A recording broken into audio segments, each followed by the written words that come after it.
A very good morning, dear aspirants. Byju's के government exams prep channel में आप सभी का हार्दिक स्वागत है। दोस्तों, इस वीडियो में हम चर्चा करेंगे this day in history segment की, जहां आपके सामने प्रस्तुत किए जाते हैं इतिहास से संबंधित कुछ ऐसे खास फैक्ट्स और घटनाएं जो आपकी आने वाली इन सभी गवर्नमेंट परीक्षाओं के दृष्टिकोण से बेहद इंपॉर्टेंट हैं। Along with this लेक्चर के अंत में हम आपसे शेयर करेंगे कुछ बहुत ही इंपॉर्टेंट प्रैक्टिस क्वेश्चंस भी that will be based on all the facts that we discuss here today. इसीलिए आप अवश्य ही आज के सभी फैक्ट्स को ध्यान में रखते हुए इन प्रश्नों के उत्तर देने का अवश्य प्रयास कीजिए। इनके आंसर्स आप निरंतर शेयर कीजिए हमारे साथ इन द कमेंट सेगमेंट, क्योंकि इनके अभ्यास से भी आपको इन सभी एग्जाम्स में बहुत हेल्प मिलेगी। तो आइए अब शुरू करते हैं दोस्तों 7 जून अर्थात आज के दिनांक से जुड़े हमारे सभी इंपॉर्टेंट ऐतिहासिक फैक्ट्स की।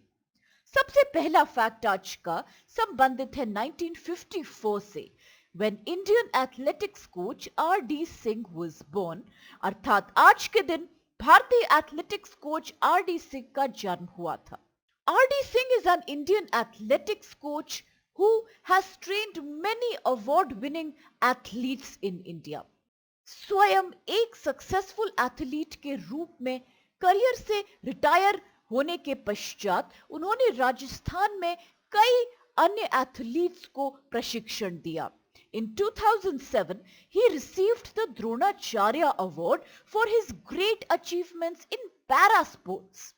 In fact, he is India's first Dronacharya awardee for para sports.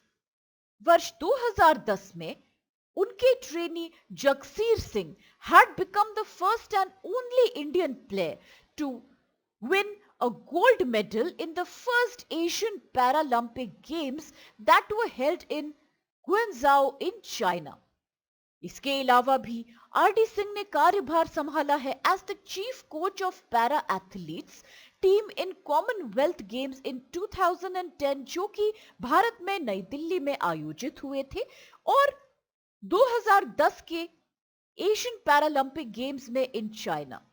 उनके द्वारा ट्रेंड एक और प्रसिद्ध athlete Devendra Jhajharia became the only Indian athlete who has won 2 Paralympic gold medals। और इनकी एक और ट्रेनी जिनका नाम दीपा मलिक है, उनके विषय में अगर चर्चा करें, so she was the first Indian woman to have won a medal in Paralympic Games and she won a silver medal during the 2016 Summer Paralympics। इस संदर्भ में यह भी याद रखिएगा कि the Paralympic Committee of India PCI is the organisation जो कि रिस्पॉन्सिबल है for selecting athletes to represent India at the Paralympic Games and other international athletic meets, और it also manages Indian teams at these events. इसकी स्थापना वर्ष 1992 में हुई थी। और अगर बात करें about the International Paralympic Committee, so this is an international non profit organisation and the global governing body for Paralympic movement. यह ऑर्गेनाइज करता है पैरालंपिक गेम्स। इसकी स्थापना करी गई थी 1989 में। और अगर बात करें इसके हेडक्वार्टर्स की, तो ये है बॉन में स्थित, जो कि जर्मनी देश में है।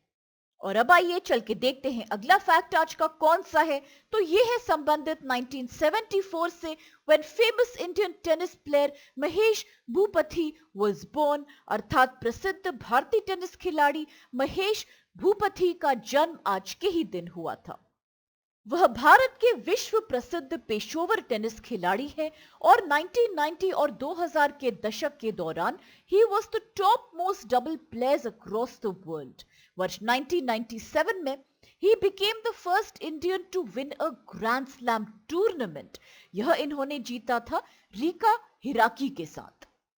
They both had won the French Open 1997 together। और अगर बात रीका हिराकी की करें, so she was a former professional Japanese female tennis player. He is often known by the title Indian Express। और 1999 में he had won 3 doubles titles with Leander Paes, including the French Open and Wimbledon. In fact, he and Leander Paes had become the first doubles team to reach the finals of all 4 Grand Slams. जब इन्होंने 2006 का Australian open title जीता, that time he completed the mixed doubles career Grand Slam. He became the 8th player among males in the history of the world to have achieved this goal. वह दूसरे भारतीय Leander pace के साथ tennis partnership के लिए जाने जाते हैं. कई मैचेस उन्होंने famous female Indian tennis player Sania Mirza के साथ भी खेले. He and Leander Paes have a Davis Cup record of longest winning streak in doubles with 23 straight wins. Mahesh Bhupati had announced the founding of International Premier Tennis League on 25th May 2013 in the capital of France, which is Paris. इसका उद्देश्य था एक tennis league को Indian premiere league के model पे तैयार करना, जो अपने आप में एक जाना माना क्रिकेट लीग है. वर्ष 2001 में इन्हें भारत सरकार द्वारा पद्मश्री पुरस्कार से सम्मानित किया गया and he has also been honoured with Davis Cup commitment award. यहाँ क्योंकि हमने चर्चा की है डेविस कप की, तो इससे संबंधित भी कुछ फैक्ट्स आप जरूर याद रखिए, जैसे कि it is the premier international team event in men's tennis. इसको इंटरनेशनल टेनिस फेडरेशन ITF द्वारा मैनेज किया जाता है और अक्सर इसे वर्ल्ड कप ऑफ टेनिस भी बुलाया जाता है. इसकी स्थापना वर्ष 1900 में करी गई थी, जब ग्रेट ब्रिटेन और US के बीच खेला गया था ये मैच, और इसके संस्थापक थे अमेरिकन पॉलिटिशियन और टेनिस खिलाड़ी ड्वाइट फिले डेविस. और अब आइए देखते हैं अगला फैक्ट कौन सा है. तो ये है संबंधित 1979 से, when India's first experimental remote sensing satellite Bhaskar 1 was launched. अर्थात आज के दिन भारत का पहला experimental remote sensing satellite Bhaskar 1 launch किया गया था. Bhaskar 1 was the first experimental remote sensing satellite built by Indian Space Research Organization अर्थात इसरो. इसका नाम 7वीं शताब्दी के भारतीय गणितज्ञ भास्कर 1 के नाम पे रखा गया. The chief purpose of this satellite was to collect data on hydrology, oceanography, forestry and telemetry. इस सैटेलाइट का वजन था तकरीबन 442 kgs अपने लॉन्च के समय, और इसे लॉन्च किया गया था Intercosmos launch vehicle C1 Intercosmos from Volgograd launch station in Russia.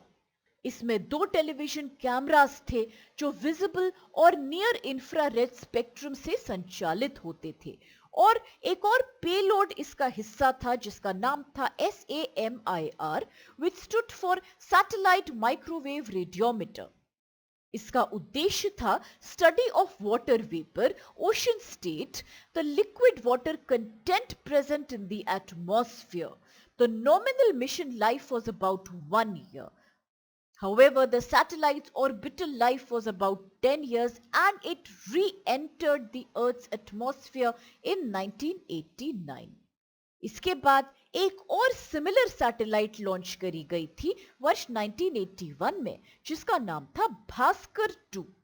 Bhaskar 1 ने व्यापक वैज्ञानिक डेटा भेजा, जिसका उपयोग समुद्र विज्ञान के अध्ययन सहित विभिन्न अध्ययनों के लिए भी किया गया.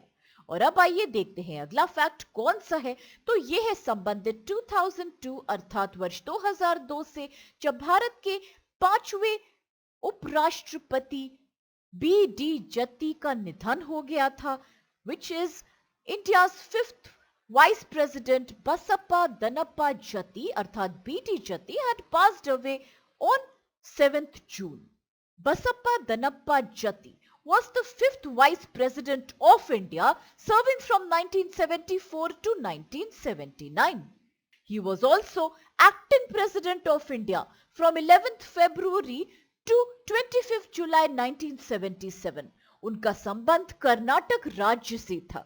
वह मैसूर स्टेट के चीफ मिनिस्टर रहे थे, जिसके पश्चात वह बने lieutenant governor of Pondicherry in 1968.